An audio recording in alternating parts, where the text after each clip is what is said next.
আজকে সন্ধ্যা দিবা সোনা গুনিয়া গুনিয়া রে, আজকে সন্ধ্যা দিবা সোনা গুনিয়া গুনিয়া রে, আজকে সন্ধ্যা দিবা সোনা গুনিয়া গুনিয়া রে, আজকে সন্ধ্যা দিবা সোনা গুনিয়া গুনিয়া, আজকে সন্ধ্যা দিবা সোনা গুনিয়া গুনিয়া।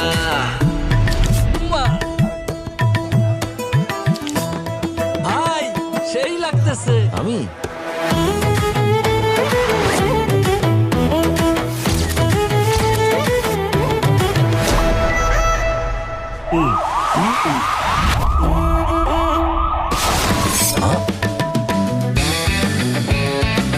অনেক তো হলো, এখন থেকে চাঁদাবাজি কিংবা যে কোনো অন্যায় দেখলে সাথে সাথে ছবি, ভিডিও, ভয়েস কিংবা টেক্সটের মাধ্যমে পাহারাদার অ্যাপে জানিয়ে দিন। ব্যবস্থা গ্রহণ করা হবে মাত্র 24 ঘন্টার মধ্যে। নিরাপদ বাংলাদেশ গড়ার লক্ষ্যে আমরা প্রত্যেকে এক একজন দায়িত্বশীল পাহারাদার। অন্যায় অপরাধের অভিশাপ দূর করার লক্ষ্যে আপনার এবারের ভোটটি হোক দাঁড়িপাল্লার পক্ষে। চলো একসাথে গড়ি নিরাপদ, চাঁদাবাজি মুক্ত